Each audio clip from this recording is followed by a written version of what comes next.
Yeah, I mean, clearly it's been a really good month, and I think everyone can sit here and agree with that. I think that across the board, we've shown that it doesn't matter who we're really throwing out right now, everybody's stepping up. And I think that that is something that sort of is instilled in our NSC DNA, that it doesn't matter who's getting the call up, that everyone's doing their job and to the best of their ability, and we're getting results. So that's always good to see. But I've got confidence in just about every single one of us, to whoever's going on the field, to contribute and have a really good game.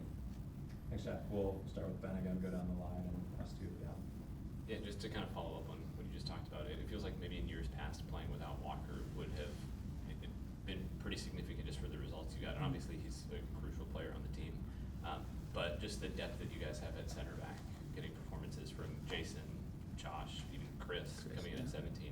Just how important has that been, and what's kind of the competition in that group look like? Yeah, it's been amazing. I think that that's something that whenever we were going through the span of last year, that was something that we seemed to fall short of in aspects. And I think that that just speaks to the growth of the group. I think that speaks to the amount of work that we put in the off season, the amount of work that we've been putting in preseason to get us all on the same page. I think that last year and stuff like that, there was a lot of flexibility and constant rotation and not a lot of familiarity in a lot of aspects. So it's really good to have seen Jason play incredibly well, Chris play incredibly well whenever he's been playing center back, and I just think that that's the club is continuing to improve, and that's the standard, and that's what we will continue to do in every single position group. Then obviously Columbus on the road is a really tough test, and it feels like they're one of the best, maybe the best team in MLS, and just kind of pulling a back line apart and kind of manipulating space. What are some areas that you're kind of specifically watching for? Yeah, something that BJ touched on is that Columbus is elite at sort of that build up from midfield aspect. In the middle of the field, they're the best in the league at it, and I think that we give them a lot of respect in that aspect, and I know that other teams certainly give them a lot of respect for what they've done so far. With that being said, we're hungry to come in there and do our best to get 3 points. That's the standard, and that's what we're going for. We're not going for a tie. We're going for 3 points, and we're trying to continue to play our style of soccer and really focus on ourselves, because over the span of the last month or so, it really wasn't as much of a focus on who the next opponent is. It's how do we better ourselves, and that's a big just kudos to the coaching staff and sort of all the guys in the locker room, that if we focus on ourselves on any given day, we can beat anyone. Brian? Being able to get a positive result on the road, how will that help you as you head into Columbus? Yeah, so I think that it's really just this momentum thing, and I think that I've talked about it in the past, that momentum is extremely important in this league, especially in a stretch of 9 games in May, where it's really, really compact and congested. And I think that it's just one thing as well, that we got to take a step back and be like, we can't ride the emotional roller coaster of letting your highs get too high and letting your lows get too low. So we've experienced sort of both ends of the spectrum, and right now we're in a really good form, but that's just motivation to continue to go and use that momentum to finish out the month strong. Do you like all the games, or would you rather have more practices in there? I love playing games. That's a simple question. Let me play as many games as I can. Jacob? Yeah, Jack. How do you think the competition at center back with with Walker being out and now him coming back, but Jason stepping up in the big way the last couple months, even Chris? How do you feel that competition has helped you grow and perform? Yeah, I mean, I'm a fan of it, and I know if you ask any of the other center backs that they're a fan of it as well, because we know that the competition in the group strengthens the group.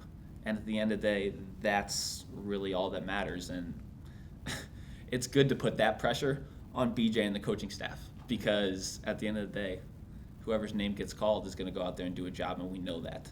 I mean, it's just been incredible playing with Jason, Chris, whoever it is, whether it's talking in Spanish with Chris or with Jason, whether it's helping Chris along we have had an unbelievable, I think, defender group this year, and I think a lot of it goes to just guys stepping up and doing their role. How's your Spanish right now? Has it improved a lot?